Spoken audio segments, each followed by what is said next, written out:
Okay, we'll get started. Welcome, everybody. This is the NCAC special membership meeting to adopt the bylaws revision.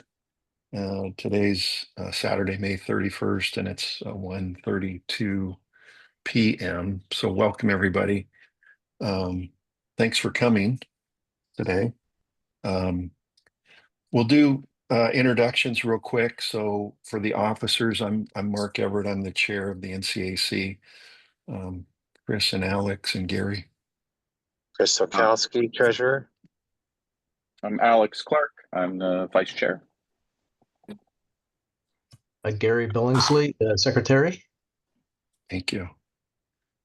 And then today presenting as the three members of the bylaws subcommittee, and welcome Nancy Vandell, the chair of the bylaws subcommittee here. Also Tom Seat, who is a member of the bylaws subcommittee. And then Wyatt Angelo is also here. So thank you. We are going to normally Michael Beachley would be our parliamentarian, and luckily we have two in the NCAC qualified folks to be parliamentarians. Michael's got an engagement today and couldn't be here for the meeting, so I'm going to appoint Nancy Vandell as the parliamentarian for today. And some of you may be thinking, well, Nancy's also the bylaws chair, and she is, and she's going to be able to, I'm confident she's going to be able to step between both of those roles as needed today. And hopefully the parliamentarian piece won't be needed much today. So Nancy will be our parliamentarian for today. Thank you, Nancy. Thank you. Need to certify a quorum, so I'm just going to do a quick count here. I think one. We have 14 showing, but Chris said his wife is here, and Rand, you said Laney's here. So Okay. So we have 15 then? 16 if once we go to a vote. Okay. I mean, we'll see when we go to a vote, but yeah. Okay. So I'm going to certify that we do have a quorum here today. The process today is going to be, we have two things really to consider today. The first is the consideration of the adoption of the NCAC bylaw amendments or changes to the bylaws. So the bylaws were approved last year around this time, and over the course of the year, there have been some proposed changes to those, and those are going to be presented first.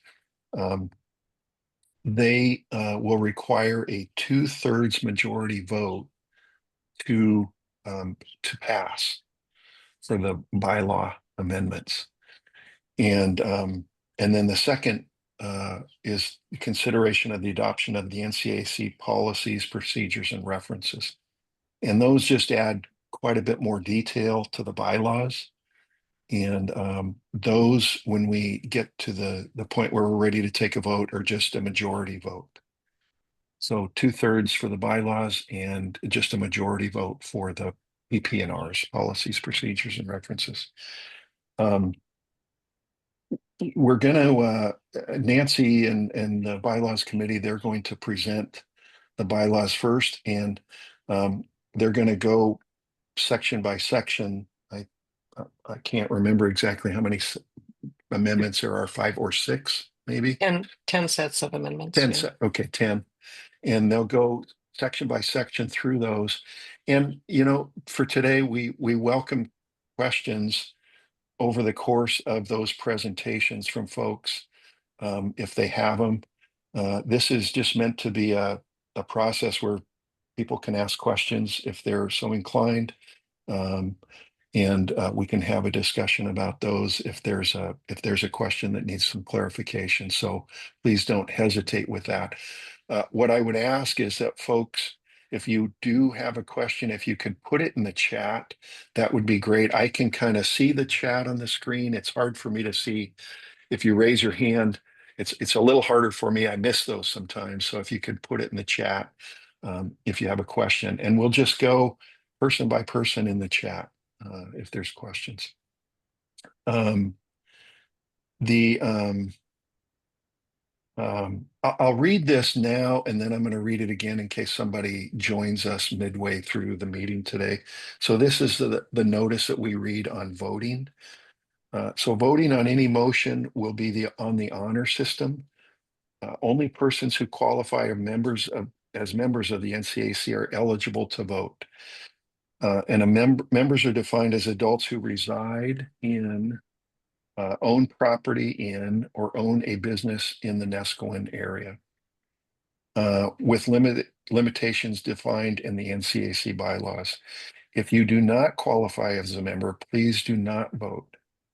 If you are unsure if you qualify, please use the chat to ask about your status. And then when we get to if more than one person is voting, for example, a couple, if my wife and I were going to vote, we would both need to have our screens on and sort of let us see you if you're going to vote, to make sure that's a valid vote. We just need to see your face, and then if you're phoning in, that'll be a verbal vote. And then if somebody calls for a roll call vote, we'll have to state our name and for the record, if somebody wants that done. Let's see, I think any questions so far? Okay, I don't see any. So There is one let's see thing in from the Tom. chat Okay, now. Yeah. let's see, Tom. Let me see if I can get to it here. Okay, for Nancy, I have a point of order, not a question. Tom, go ahead. Yeah, Nancy, first of all, I greatly commend you, as I have in the past, for all of your work, you and Tom and Michael and all of you. I thought that, and I'm not trying to be a problem here, but I'd like to feel a little bit more comfortable about something. It troubles me a little bit that we're having votes about amendments to the bylaws with such a small group. Now, having said that, I'm not sure that at a general meeting, under all the circumstances, that there'd be many more people. I think at the last one there weren't many more people, so maybe that doesn't matter. But so here's my question.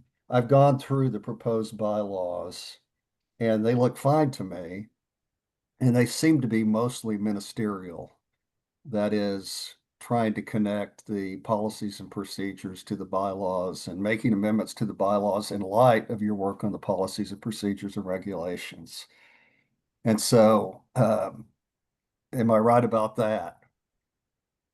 You are right about that in just about every case. We'll point out when we go through them if there's anything else. But yes, it was kind of a natural, and we'll talk about that in the as we present those. But yes, they're mainly related to the development of the policies, procedures, and references. And I don't think we as a committee don't think that there's anything controversial, but we'll find out.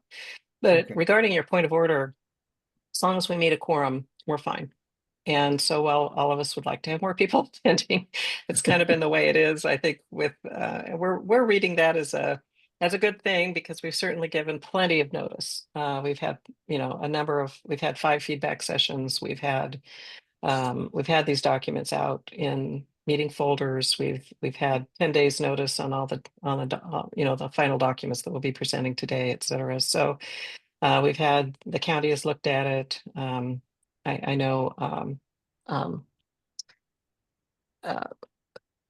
Sarah Asher is going to be joining us at some point here as well. So I think the executive board had its own feedback session and gave us very positive feedback. So far, all the feedback sessions have had very positive feedback, if very low attendance, but we do appreciate the people who have attended. So regarding your point of order question, as long as we make quorum, we're fine.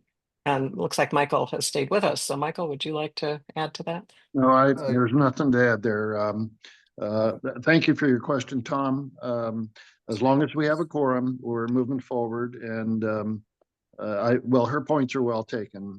We've had plenty of option for people to speak out and to give us ideas, and we've listened to those, and in many cases took them into account. These changes are logical and really do come out of our discussions on policies and procedures, and that's really all there is to it. Yeah, I'm really not trying to be an obstacle, because I know how hard you all have worked on this and are ready to be largely through with it. I see in there's still a few issues in the PPNRs that have to be addressed, but We have to leave some work for next year. You've But done a yeah, great we do appreciate your question always, Tom. We always appreciate your questions. So. and part of it's my fault. I've been sort of Thank you, Tom. out of Thank you. pocket. Thank you, Oh, Tom. he missed. Randy, I think Rand's watching a game. You want to make sure itself. We want people to stay with us. So, Tom, you get your question answered, Tom? Yeah, I'm fine. I was Okay. going to say, part of it's my fault Yeah. because I've been kind of out of pocket and didn't realize that the bylaws were being revised too, but that's my fault, not yours. All right. Thank you, Tom. Okay. Let's see. I think if there are no other questions, we'll just move. I'll turn it over to the bylaws subcommittee and Nancy, Tom, and Wyatt, and we'll move through the consideration of the adoption of the NCAC bylaw amendments.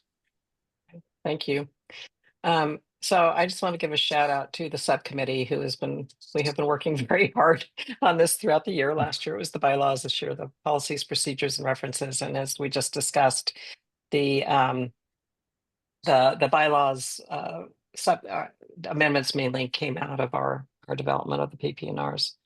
So thank you, Tom, for sharing the process of adopting them. So basically, the chair has just called on me to present the report of the committee, which we're going to go through the bylaws amendments first. Please feel free in the chat again to just say, I have a question, or put your question in the chat if you prefer to do that as we go through these. And then at the end of the presentation of the bylaws amendments, I will be making a motion on behalf of the subcommittee to adopt the bylaws amendments as presented.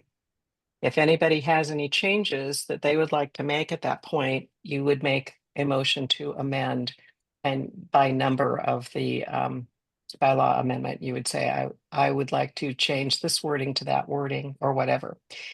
Now, we don't want this to be intimidating. We will be happy to help you with any of that.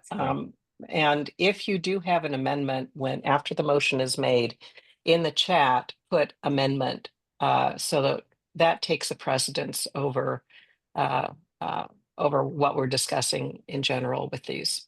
As I say, we don't anticipate that anything is controversial, but we never know. And so please feel free if you have any questions at all or comments at all to make those. And if the motion is going to include, like it did last year, a provision to be able to have editorial latitude. So if you see something that's a punctuation or a grammar thing, please note that, but we don't need to make a formal amendment about it. We'll have the latitude to make those kinds of changes. If it's substantive, then certainly we will need a motion to go through that. So I think after that, the parliamentary procedure is here in the process. All of these documents, by the way, are in the meeting folder for the meeting. That when you went into the Zoom page for the event, there's a meeting folder. You can see all of these documents. You can download all of these documents. So please feel free to do that. This document itself is on there as well. So So this talks about the parliamentary procedure regarding amendments. You just say that I moved to amend bylaws amendment number 3, for example, by changing this wording to this wording, for example. Or if you need help with that, just say I would like some help. The chair then restates that motion, and then you would have a chance to give your reasoning for it. And then other members can be recognized to argue for or against. An amendment always takes precedence over the main motion. So we would deal with the amendment first, and then we would go back to the main motion. If the amendment gets passed, then it will be incorporated into the main motion, which would then be changed to be approve the bylaws amendments as amended. So, and if it fails, then the original motion stays the same. So are there any questions on that process? Okay, so then the chair will conduct the vote of the main motion after we handle any amendments that may or may not happen. And then once we're done with the bylaws, they take effect immediately. They are done. There's no, you cannot have reconsideration of those. It would have to be then going back into the process. So I do want to make that clear that bylaws amendments, according to Robert's Rules of Order, when they're made, they take effect immediately. If there's a proviso to delay implementation, like last year we had one for officers election that was changed from the June meeting to the April meeting, but it was May when it was proposed. It didn't take effect until the next year, obviously, but the actual bylaws are approved at that point. And then we go into the policies, procedures, and references consideration. And again, we will be presenting pretty quickly the policies, procedures, and reference. It's a long document. There's a lot of detail. And Tom Sipe, our fabulous editor, will be presenting, running the presentation. Wyatt and Tom and I will be going through some of these, and we'll be going through them pretty quickly. If you have any questions and would like to go through more detail, we can do that. The documents for the policies, procedures, and references are in your file. If you haven't had a chance to read it, feel free to do that if you want to see the detail. But we're not planning to actually go through that because we don't want people to just expire. So I think that's in it. At the end, there'll be a vote again to adopt the policies, procedures, and references as presented or as amended. Can you keep scrolling, Thomas? So, and then Mark has already gone through the procedures for discussion. So, and Mark would run all of that part of it. So, and then if there are any amendments, the Tillamook County would also have to approve any amendments to the proposed bylaws amendments or the PPNR. And at this point, we have received approval from them. So we appreciate Sarah Absher's involvement. So thank you. Are there any questions about this? Can you stop sharing, Tom? And we'll just ask, does anyone have any procedural questions or comments about any of that? Oh, welcome, Sarah. Okay. I think, could I ask who the NCAC host that's in there still showing as NCAC host?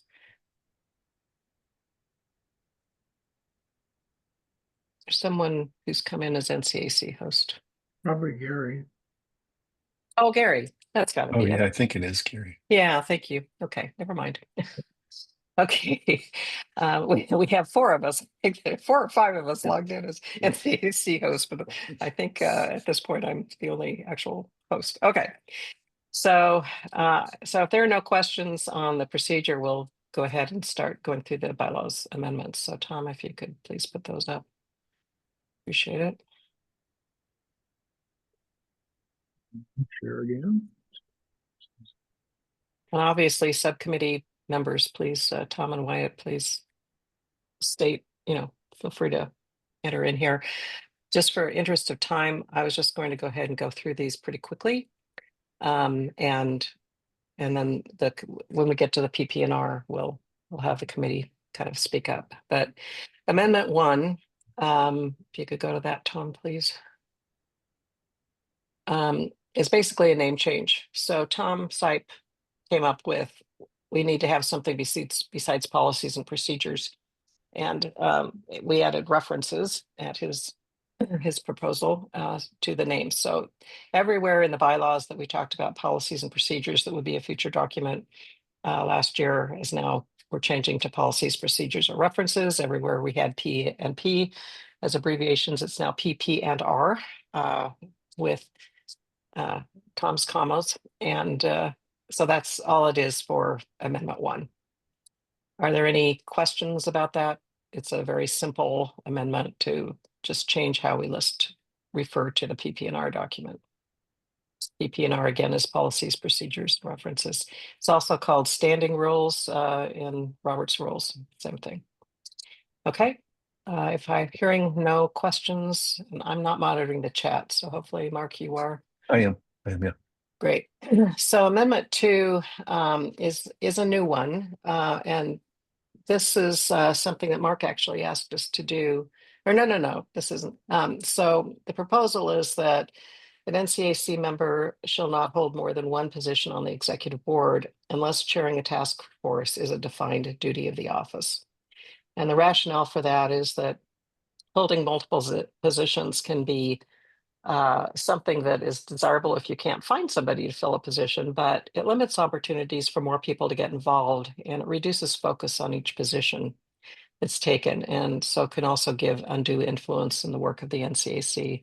And we don't want our people to have burnout. So we're proposing having a limit on, people could be in a position, so they could be on a task force or be on a subcommittee and also be an officer, but not chair it, or not chair and not have to be in two officer positions like secretary and treasurer, or secretary and bylaws subcommittee chair, or something like that.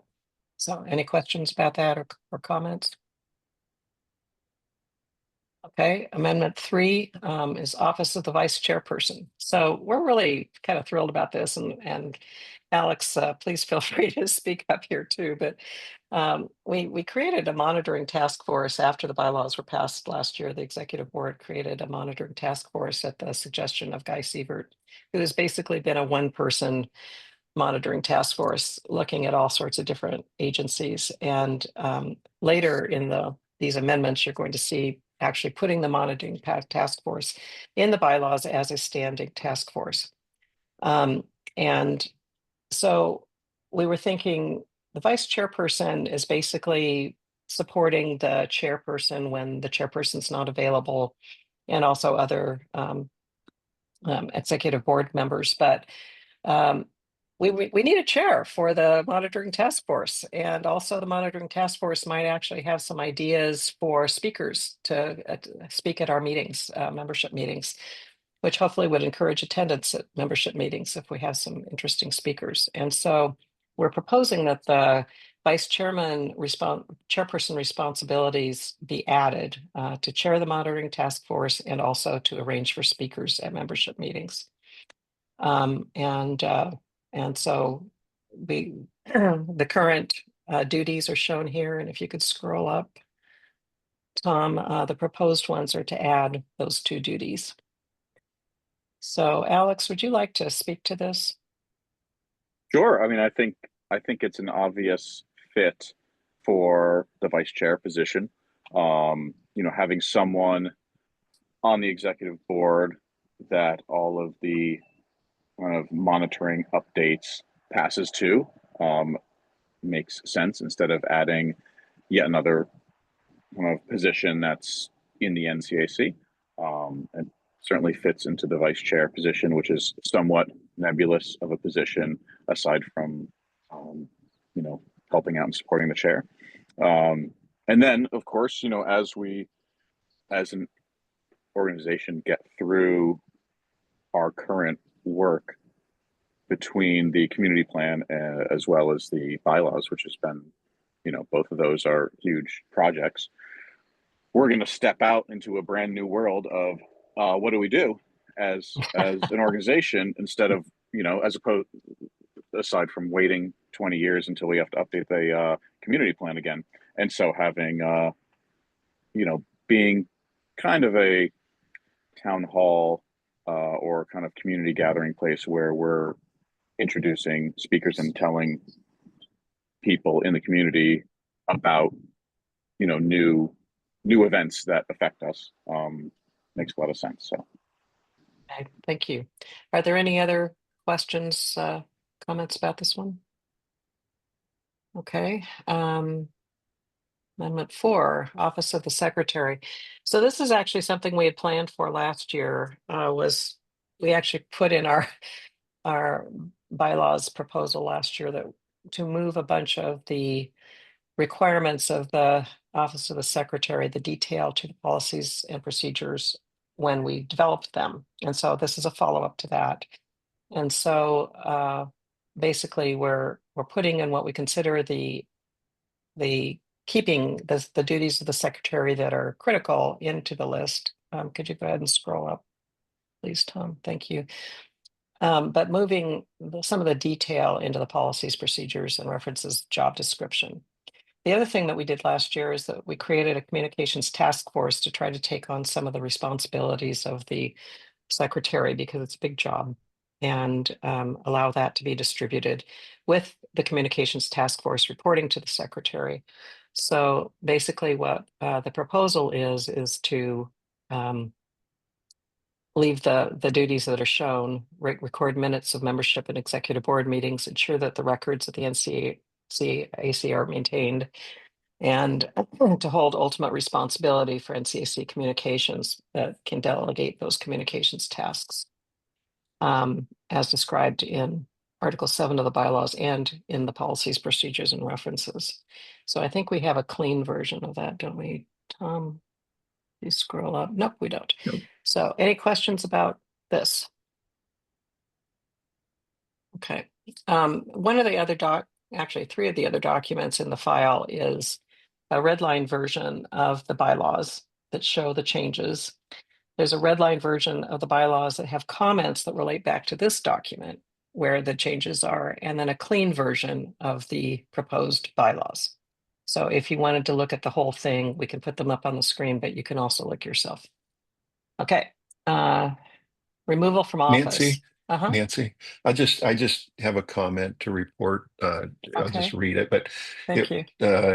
it says NCAC host to everyone, but great idea to activate the vice chair position with this amendment. So or ran. Okay. So Oh, thank you. just Thank you. a comment on that one. Yeah. Thank you.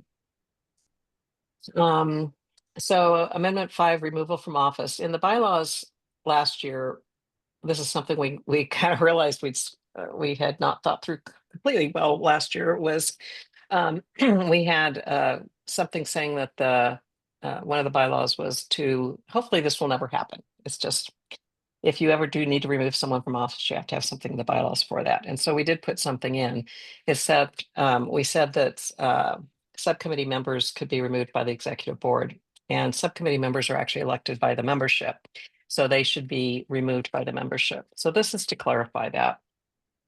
So it's a little bit complicated because it was in 2 different locations. Task force members are appointed by the executive board, and including the chair, and so they could be removed by the executive board. But this basically allows us to, or has us change that so the subcommittee, anyone who's elected by the membership gets removed by the membership.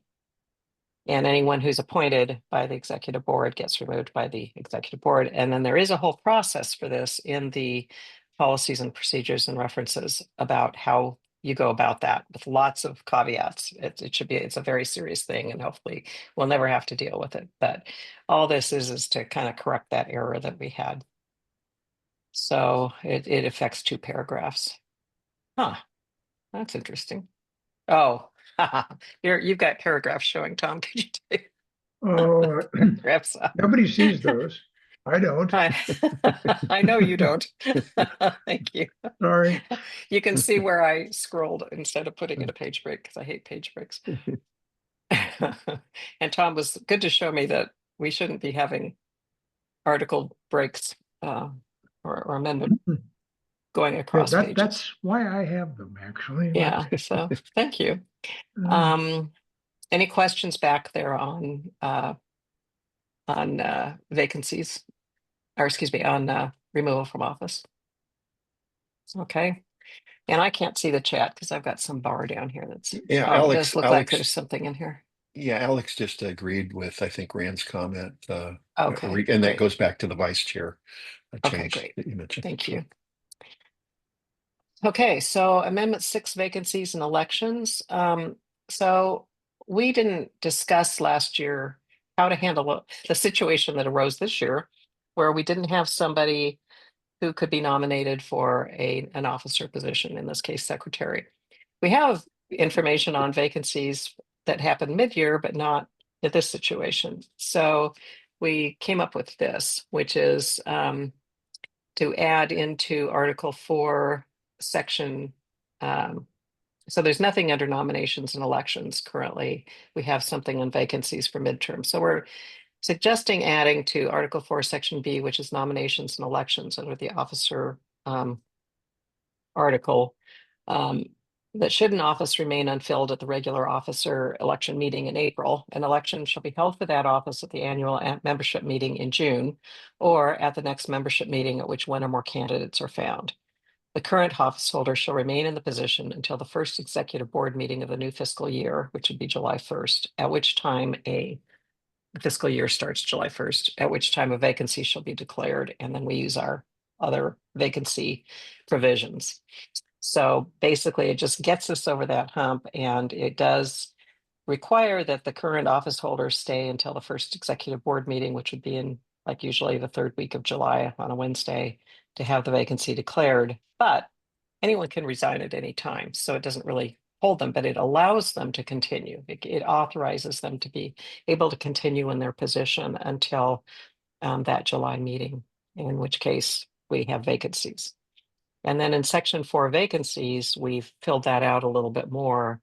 That vacancies should be filled by a vote of the membership. For some reason, we have regular membership meeting. We're just taking regular out. It could be any membership meeting to either complete the unexpired term of the officer being replaced or to fill a position in which a candidate is not identified. So the red underline is the new material. Pursuant to the procedures described in Outreach Task Force, which has the Outreach Task Force was changed last year to basically fulfill nominating committee roles other that they can't vet. They just find people, but they cannot vet other than that someone is actually a member. And then we added that if an office is vacant, what do you do? We didn't have that in the bylaws before. And so we're saying you can do one of two things. They can appoint someone. The chair, along with the executive board, can appoint somebody temporarily in the position until we find someone to be elected permanently, or they can distribute the various tasks among existing executive board members. So any questions on this vacancies amendment? Okay, Amendment 7, Communications Task Force. So this is kind of this goes along with the secretary part. In the bylaws last time, we just had a whole bunch of detailed responsibilities for the communications task force with the intent of moving them, a lot of them, to the policies and procedures. And so now we have moved them into the job description for the communications task force.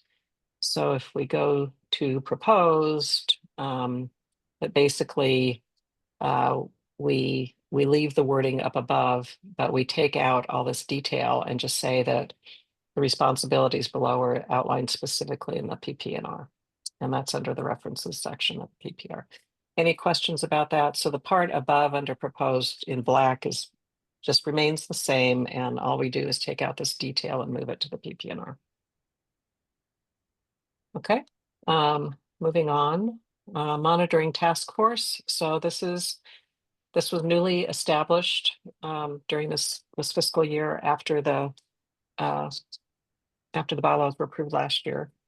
And so it's just taking, just adding that to the bylaws. So, and so basically a monitoring task force is something that the executive board, because it's a task force, will appoint members to, and it will report to the vice chairperson. And that it will shall proactively seek information from local, county, state, and federal government agencies that might impact the area served by the NCAC. And examples are listed there. And if it is determined that an action by the NCAC is appropriate, the executive board shall coordinate a response led by the vice chairperson, which is really the heart of our mission, right? Is to be able to understand what may be happening that can affect Nesquin community people, and report out on what we feel should be done. So it's kind of a two-way thing. The monitoring task force shall maintain the contact list in the reference section of the PPNRs, which is detailed. Susan Schoenberg, another member of our committee who's in the air at the moment, flying, has done extensive work with Guy Siebert on that. At the start of each NCAC year, the task force shall verify that the contact people, phone numbers, et cetera, are current and correct. And the vice chairperson has ultimate responsibility for monitoring task force duties as described in procedure 11 in the PPNR. Any questions about this? Okay, moving on. Let me comment that Susan is in the air because she is a international flight attendant. In Yes, case somebody yes. doesn't know. Okay, thank you, Tom, for that. Yeah, she's actually a purser, so which I learned was a new, that's just I didn't really understand before. But yes, she is an international. She's amazing, but she still makes our meetings sometimes from 2 in.the morning, wherever In location Tahiti. she's in, as long as she's not actually in the air. So, okay, so Amendment 9, membership meetings, special and urgent. So this is something that Mark asked us to do, that before the NCAC chairperson was authorized to call special membership meetings and urgent membership meetings. And he suggested that we add with the concurrence of the executive board as feasible. And that's actually happened this year when we've had special ones and urgent ones. We've actually had 2 urgent membership meetings this year. One for the FEMA stuff and one for middle housing.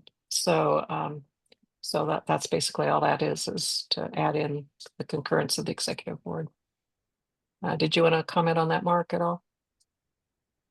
No, I mean, I would just say that I think I don't know, it's just as the chair, it's nice to have the executive board with sort of more minds than just one making these decisions, which I think is really a strength. So, yeah. Thank you. Okay, and our last one, executive board actions. And this is something that for some reason it's just a little nit, but we just have that the executive board could make recommendations to the membership for approval in regular membership meetings, but really we should be able to have the executive board make recommendations to the membership for any membership meetings. So we just took out the word regular, but we did add properly noticed, which is kind of unnecessary, but it's there, properly noticed membership meetings. So that's it. Any questions at all on any of the bylaws amendments? I think that's it, right, Tom? It looks like we're down at the bottom. Yeah. Very end. So if there's no questions, I will go ahead and make the motion.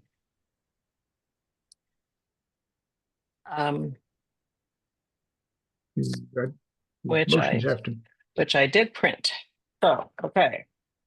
So on behalf of and we will be doing a poll on this as soon as we're done. On behalf of the NCAC Bylaws Subcommittee and with the approval of Tillamook County, I move to adopt the proposed NCAC bylaws amendments as presented with the following proviso. We authorize the Bylaws Subcommittee to correct article and section designations, punctuation, and cross-references, and to make such other technical and conforming changes as may be necessary to reflect the intent of the NCAC. And because, so it is on behalf of the subcommittee. And that's the motion that's on the floor. Don't see any questions, so we will just call for the vote in the poll. Okay, this will be really fun. We have 20 poll questions, so air polls.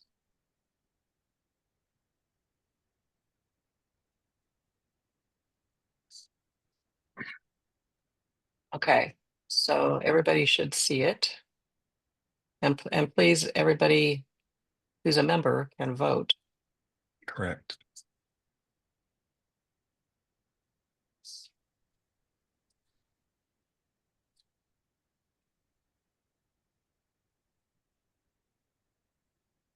I'm seeing 12, 13. And I'm seeing 17 participants. So Not everybody has to vote. You can choose no, not to vote. that's true. People don't need to vote. But Yeah. is anyone having any issues though seeing the poll? Mhm. Because sometimes people do. And if there's anybody who's there as a second person, if you can just turn on your video, then you can also Yeah. vote verbally, and we can Yeah. add that.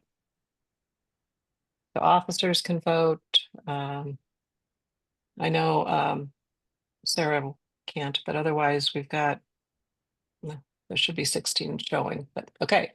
So if nobody objects, please speak up if you object. We're going to go ahead and end the poll. Nancy, I only saw one poll. Is that what I should be Yes, seeing? Okay. that's all you should be seeing, correct? So, so I think you can see it's 1,300% ayes. Thank you all. So I'm going to Yeah. stop sharing. Is somebody you. getting a screenshot of this? I know we can go in later, but it's too much for me. Tom, are you getting a screenshot? Tom's side? I already closed the screen. We Okay, closed well, the window. let me get it. Let me get it. Nancy, I got the screenshot. Oh, Okay. thank you, Chris. Okay, excellent. Okay, so we're out. All right. Yay, thank you, Gal. So those amendments are now official. Okay, so back to you, Mark. Congratulations. Yeah. Thank you. Now we have the big one. Yeah. Do you want us to start on the PP&R? Okay. Mark? So yeah, we'll move on, and now it's the process is to go to the presentation of the Oh, PPR. I guess you should be, sorry, you should be declaring us passed or not passed. I will back out. What's that? I said Yeah. you should be declaring it passed or not passed. It's not my responsibility. Oh yeah, that I has overstepped. passed. No, that motion is passed, and the bylaw changes have been approved. So thank you very much. And now we'll just move on to the second part of the agenda today, which is the PPNRs. And I'll bring that Thank over to you. Nancy and the committee. Thank you. So Tom, thank you. Tom, why don't you just take us through this real fast? Wyatt and I can kind of step in when we want to. Okay. So just starting out to define what PP&R are, and policies are directive statements. They are guidelines for actions. They're really the most important part of this document. They are things that people should be doing, shall be doing, I should say, as it says down here. Procedures are basically instructive statements. I hope you don't see that saved to this PC in the middle of that. Okay, there it goes. And they're meant to be instructive things which generally implement policies, but may also be some things that fill out from the bylaws, which are not called out specifically. And references are things to make it easier to find information and to process the things that have to do with the NCAC. And down in the term definitions there, we are quite careful to use shall when we actually have to do this. Should means it's good if you do that, and may is it is permitted. I'm not sure we've used any mays, but just in case we had. Actually, okay. And most of the policy and procedures have a single slide with a summary of the content. Some of them, the summary is based. There's enough room to put the whole thing, so it says full text. But there are details, and if anybody is interested in a detail, we can go into the details very quickly. But I'm going to guess that a lot of people are not interested in the nuances of constructing surveys, for instance. I suspect that's true. Could be wrong. The contents references I have available here. I didn't make slides for those because they don't really fit on the slide very well, but I can show them. And we do have a list of what they are. So if anybody wants to see those, they can. And you can And also find the PP&R document in the meeting folder if you want to follow along and see the full text. Okay.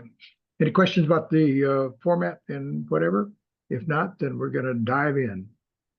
So once again, these are directives. Policy number 1, straight up front, is something that's really central to the way that we are meant to be working, which is to have transparency, inclusiveness and participation, fairness and equity, and respect. And I have details on those if somebody wants to see exactly where they are. But basically, what the rest of this policy 1 has is references to the policies that implement these things. This was Do I hear- something, by the way, that Wyatt Angelo had written as a preface to the bylaws last year, and we figured that would really make a nice policy 1. And then Tom added in the detail, which is nice. So, any call for details?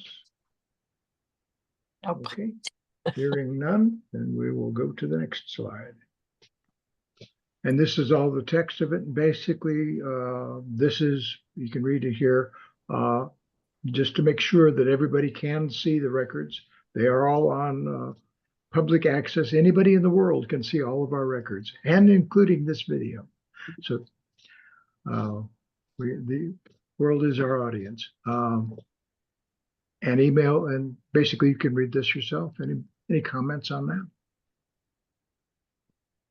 When we get into procedures on this is something that we're still working on. And part of that is Tillamook County is working on record storage and that kind of thing. But for now, Yeah. it's a big job for the secretary and the communications task force to keep these records. Yeah, right now we're counting on things like Google Drive and such, and that's probably not a long-term solution, but it works for now. Okay. Wyatt, do you want to talk about this one? You're going to have to talk with your unmuted. Yeah, both Nancy and I worked on the conflicts of interest, and we wanted to make sure that we didn't do a broad brush approach to it. And that's why we created some language that shows what a conflict is and what is not. The bylaws, I think it's Article 10, have a definition of it, which is pretty good and I think probably all encompassing. But here we wanted to make sure that we distinguish between what is a bias and what is a conflict. And a bias does not necessarily disqualify somebody from a position. And we also went on to deal with what happens if a conflict is declared, but somebody else, the person declaring the conflict, wants to go ahead and proceed to vote, and how there is kind of a due process situation for that kind of a development. So it's pretty self-explanatory again, hopefully. Hopefully it incorporates some pretty good references that we both came up with, which is obviously the Oregon Public Meetings Law.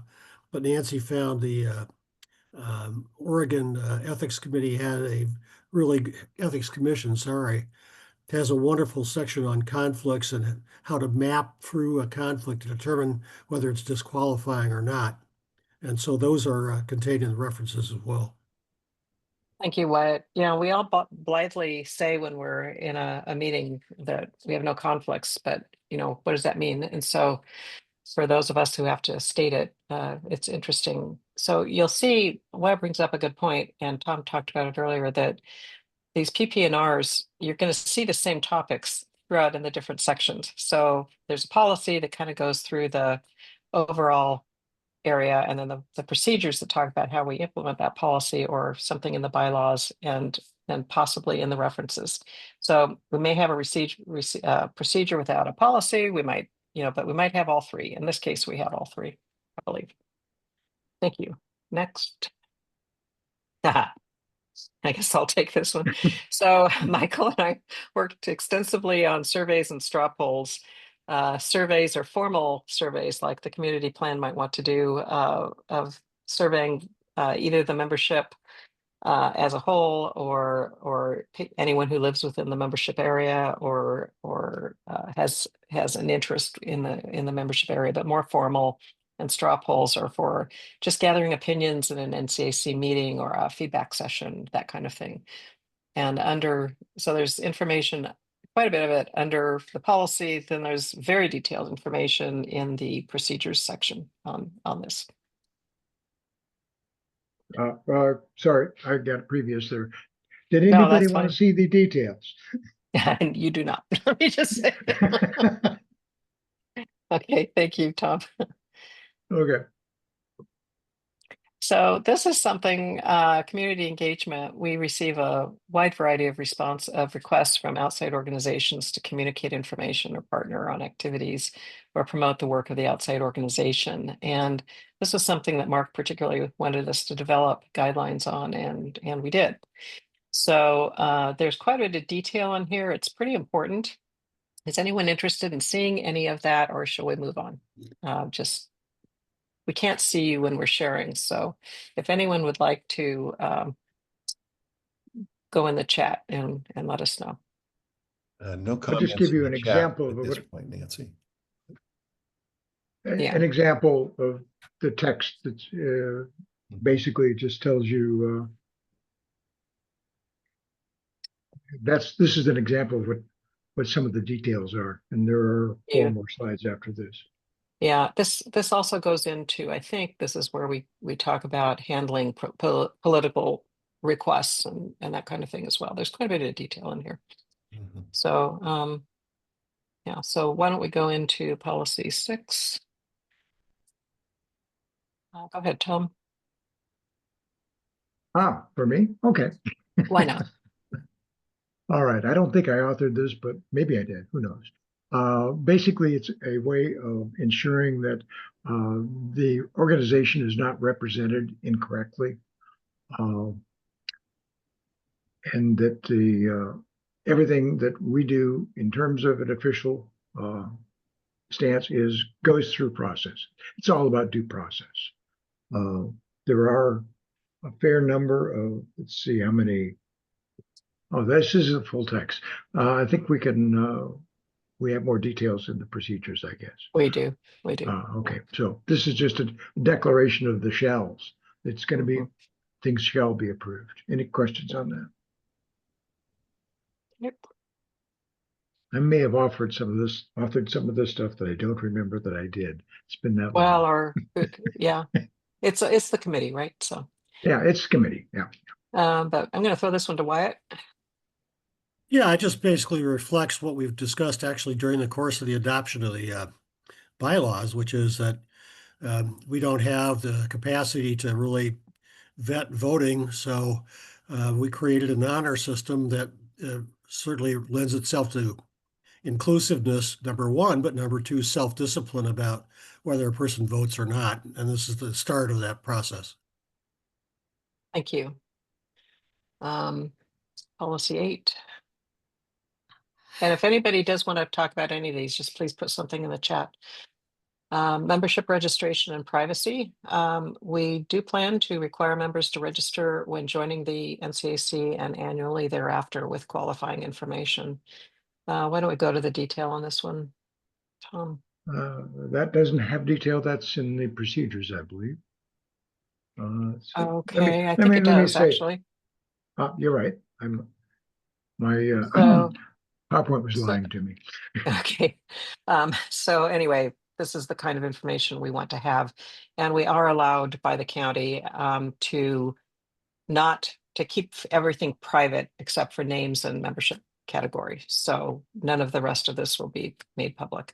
As opposed to under Oregon Public Meeting Law, we are under the Oregon Public Meeting Law. So just about everything else does need to be public, but not this. Okay. Because we are actually technically county officials, sort of. We are considered public officials. Yeah. Okay, membership registration. Oh, yeah, I think this just talks more about how we're going to do this. this just is kind of what the parliamentarian's duties are. It's kind of a different officer. It's one that's appointed by the chair with the concurrence of the executive board, and what that person does. And basically, every member has access to the parliamentarian, who is Michael Beachley, for any kind of advice. So you can communicate with the parliamentarian, and someday that position will have an email address, which is coming up here. Okay. Okay, grant applications and fundraising. So this was another big one, and it's outlined quite a bit more in the procedures section. But basically, application for an acceptance of grants shall be approved by the NCAC membership, and if they're approved, the NCAC shall forward the recommendation to the county for approval and processing. And we should change that C to a capital. Tom, I didn't catch that before. All such financial transactions shall be administered by the Tillamook County Community Development Department. Oh, the C So in the we're- county.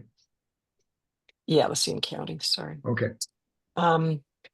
Yeah, and we're not supposed to be doing fundraising in general. We can raise money to handle our operations, which are basically our communications, using Google Drive and web services and that kind of thing. So, but anyway, I think that's it. Policy 11. Okay, so this goes into the details of the monitoring task force, which is also in the job description in the references area. And we kind of went through that before in the bylaws. Well, this just goes into it more. Okay, policy 12, outreach task force, which is, again, there's information about this in the bylaws, but this goes into it a little bit more. And Susan Schoenberg, in addition to being one of our members, is the chairperson for the brand new outreach task force. This was something that was created last year in the bylaws to handle increasing awareness of the NCAC, as well as to try to find people to be active in the NCAC without doing other vetting like the old nominating committee used to do. So Susan had the idea of dividing up the task force into the various neighborhoods in the NCAC and trying to find a representative from each of these areas. And at this point, I think there are 3 that have been identified in addition to Susan herself. And so if anyone is interested in joining Susan on this task force, her feeling was, and everybody on the executive board agreed, that it makes sense that people are going to know their neighbors, and so they can go out and both post information about the NCAC, but also to communicate with their neighbors about what's happening with the NCAC. So any questions about this? There's more information about the outreach task force later on as well. Okay, policy 13, updates to the document, shows what we're doing today. So after this document's approved, it shows how we can amend them. And 10 days notice that the PPNR is different than the bylaws. It's supposed to be easily amended. And you may see us coming back, assuming we're reelected. We have different parts of the PPNR that still need work. And so we'll be coming back from time to time with amendments to it. Any questions about this? Okay.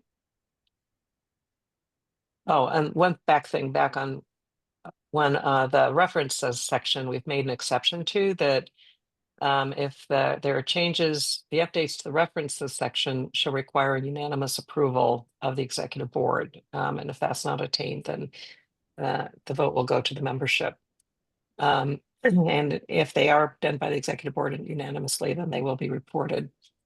But the references section, I guess that's it. Yeah, okay, thank you. Yeah, just to clarify, there are things like email addresses and contact people that will be changing with some regularity, and we really don't want to bother people with votes on things that are obvious and can't, they have to be. Thank you. Wyatt, do you want to take this one? Yeah, I think we were all just concerned about the kind of reputational damage that can be done by somebody who is not authorized to speak on behalf of all of us. So we just created some guidelines for it, which doesn't stop them from doing it, but what it does do is give you plausible deniability that it was not authorized, and also your ability to communicate with the person who acted out of place to indicate to them that they shouldn't be doing that. So that was just a matter of concern about the reputation of the committee. Thank you. Policy 15. Okay, I noticed Susan just joined us. I'm sorry, what? Susan just Susan? joined us. Oh, okay, great. We Welcome, landed Susan. early in Australia, so I just got to the Okay. hotel. Great. Thank you for joining us. Yep. What time is it there? It is just a little after 7:30 in the morning. Okay, great. So policy 15, meeting documents. Basically that we're going to document everything, and like we already do, everything will be in a folder prior to meetings. Everything will be available during meetings, whether they're subcommittee meetings or regular membership meetings or urgent, whatever, and they will be in the archives section. Right now, you can go into the archives section of the website and find everything that we've done for the past years. Okay, policy 16. Urgent meetings. So this just gives more information about why an urgent meeting can be called. That was something that new that we created last year. Actually, it wasn't new. The bylaws had something for emergency meetings, and we changed that to splitting between urgent and special. So this talks about how you might want to, what reasons might be used. Okay, and then information only meetings is a meeting like a feedback session where no vote is taken and a quorum is not needed. And there's more information on that if anyone wants to hear, but otherwise we can move on. This is not full text. And that's it for policies. Are there any questions on the policies? Okay, and now we're going to go Nancy, quickly. I do have a uh-huh. question. I do Okay. have a question. I'm just sitting here thinking about this. So task forces and OPML. Right. Task forces are actually exempt from OPML. Okay, that's what That's a really good, thank you for bringing that up, Mark. got it. Yeah, task forces, because they're basically task oriented. They're not doing things that require votes. They're implementing things following policies and procedures, hopefully, but like the different tasks that are listed in the communications task force or the monitoring task force or the outreach task force, they're not, they can report to the executive board and hopefully will. The outreach task force is the only person who has its own chair that's not an officer currently. So they are exempt, and the county agreed that they did not need to follow OPML for their meetings or minutes or anything like that. Yeah, the rationale is that if a couple of people got together about the website, they wouldn't have to record it on video. And there's no official business conducted in task forces. Right. Okay. So Did that answer your question, Mark? Yeah, it did. I think it's good to point that out because sometimes, I mean, as a school board member, I've dealt with this for some time, and Oregon public meeting law is a little bit cumbersome and sometimes not a little hard to operate under, but that's the way it is, and that's fine. But the task forces don't have to operate under that, and I think it's worth pointing that out for folks who might be interested in any of the task forces. So. Yeah, absolutely. you don't have Thank to do you. all this stuff. Yeah. No, absolutely. That's a good point. And that is clear in the bylaws in Article 7. We did describe the difference between task forces and subcommittees. Honor system directives and procedure 1. We kind of, if it's okay, we're not going to go through a lot in the procedures, but basically it goes into more detail on the honor system. It does, once you go to the next slide, it does go into this paragraph that Mark read at the beginning, and we'll read before the first vote. And so that's where this paragraph came from, and talking about the honor system. And Wyatt already talked about the basis for it in the policy related to it. Okay. Any questions? Procedure 2, OPML, it's just saying we do it. We follow the requirements of OPML, which has been unique to me. I've never had to work as a public official before, but and as Tom said, it can be cumbersome, but I think we've all learned to do it. So, okay, procedure 3. As soon as it responds, there it goes. I don't know why it fell asleep, but it did. Okay. Do you want to talk about meeting minutes, Susan? We'll put you on the spot here.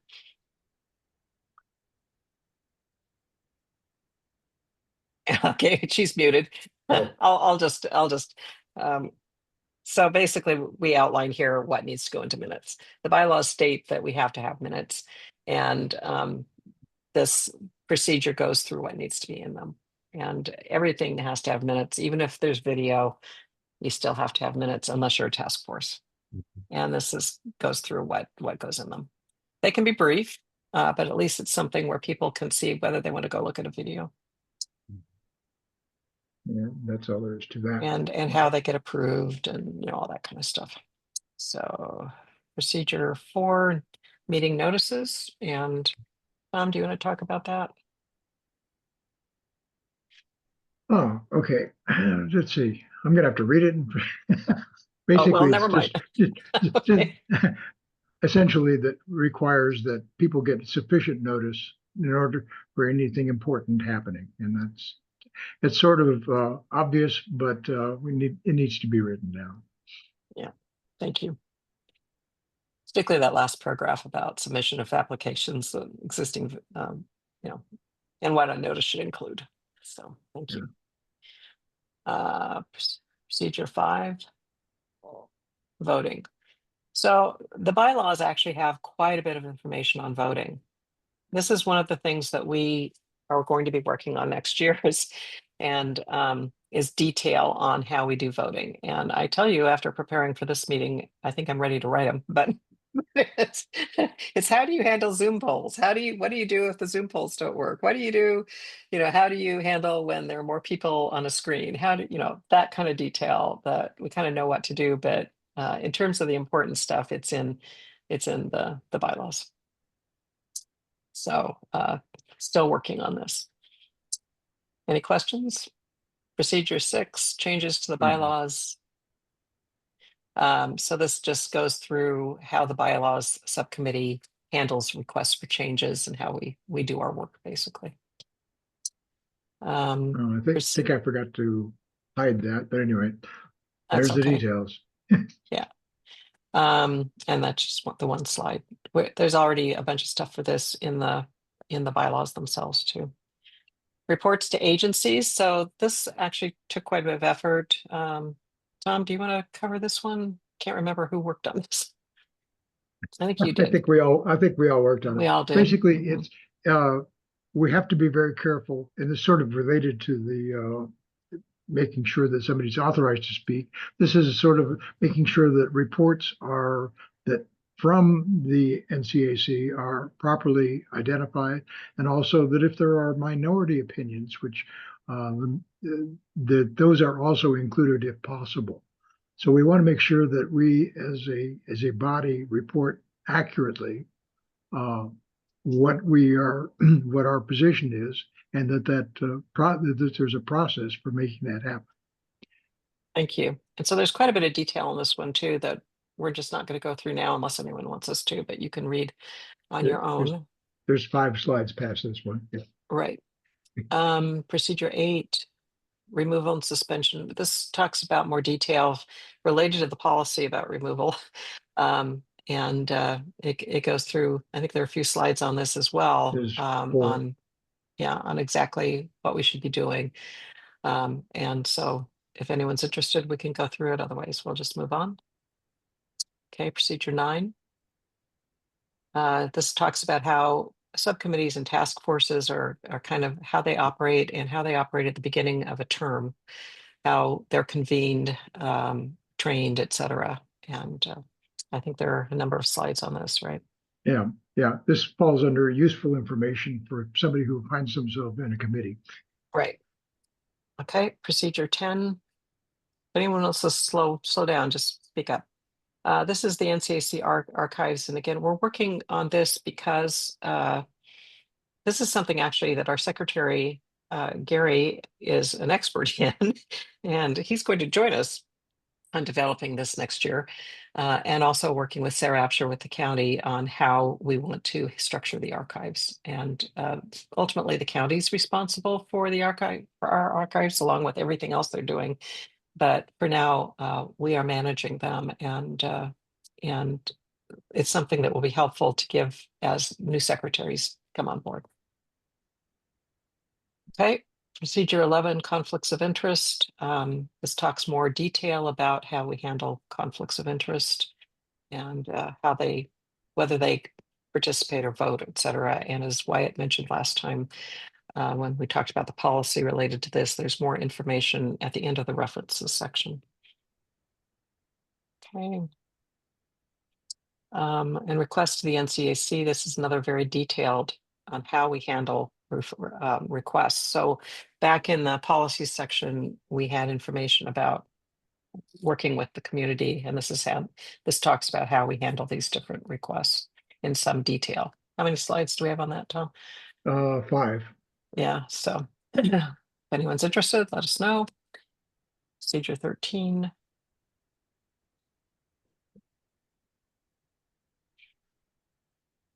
So in the bylaws, we talk about meeting dates and how they can be changed if necessary. This talks about the times and how they're conducted, but whether they're Zoom or hybrid. They have to be at least Zoom in the bylaws, but they can also be in hybrid, and notice for each of these different types of meetings.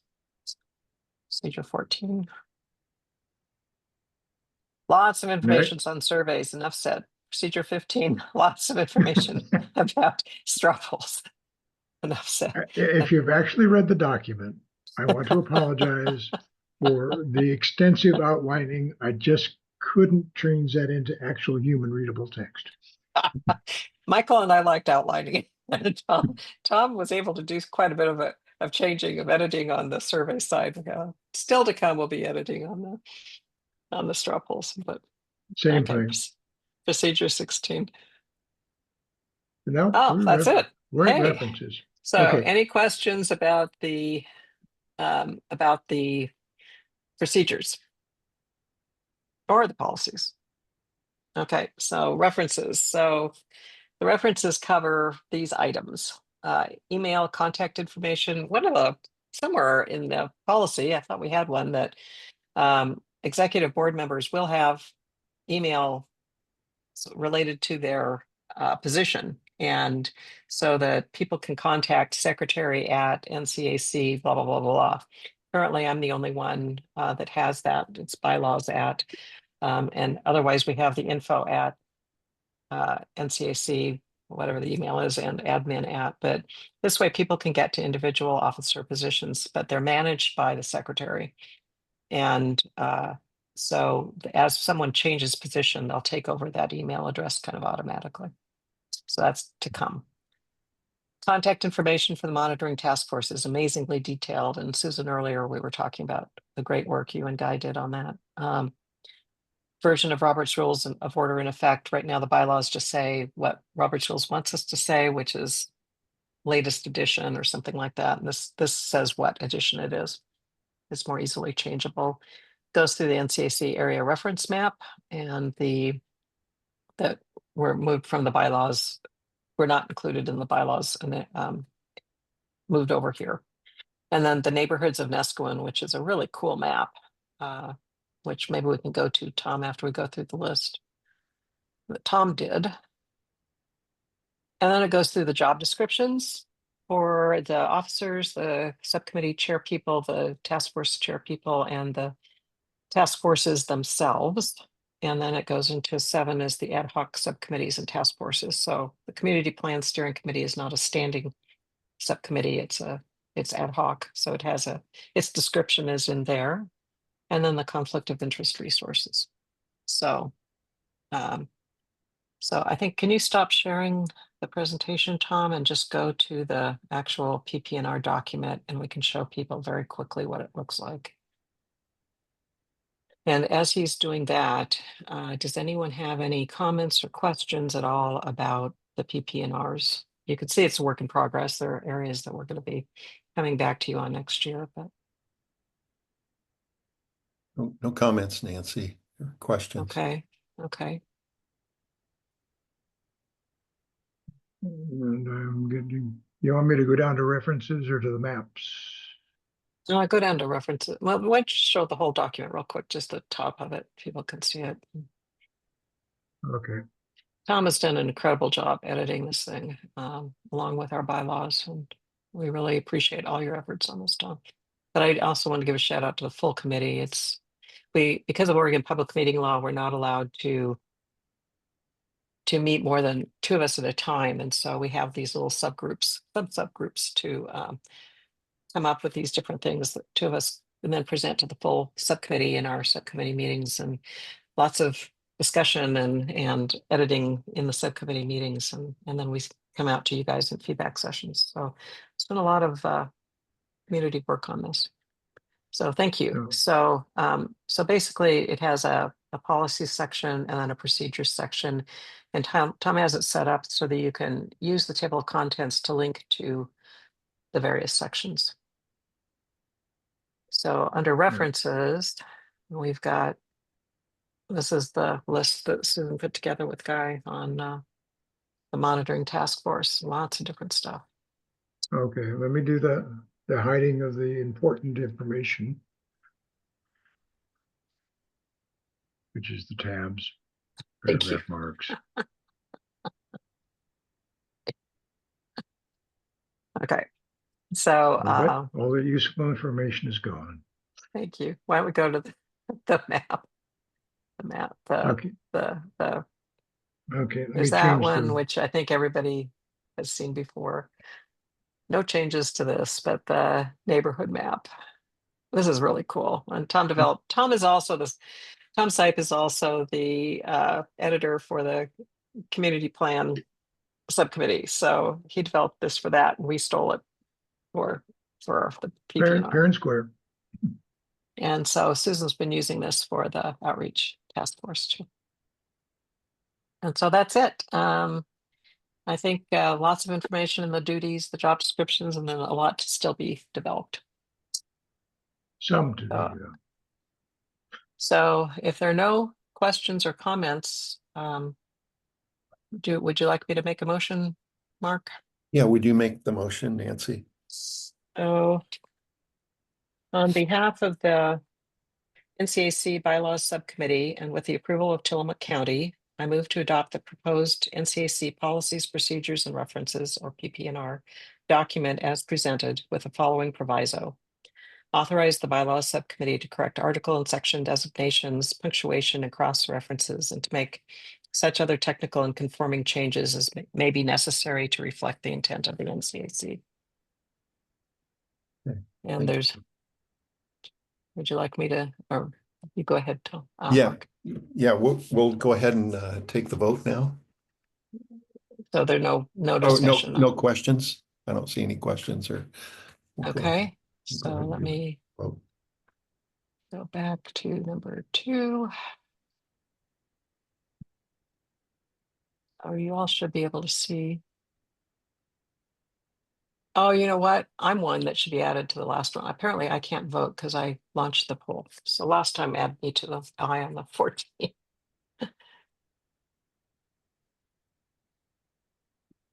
And thanks everybody for hanging in here. Sure. Okay, so we have 14. And me, it's 15. I'm an I. Does anyone else, is there anyone who's attending as a second person who would like to vote? Okay, I'm going to go ahead and end the poll. Here are the results. Okay, so the results of the vote is that it has passed with 100%. Can somebody take a screenshot of that? I just closed the poll. Okay. I got Okay, it. I got it. good. Okay. Okay, thank you. I got Good. it too. All right, anything else? I'll stop sharing.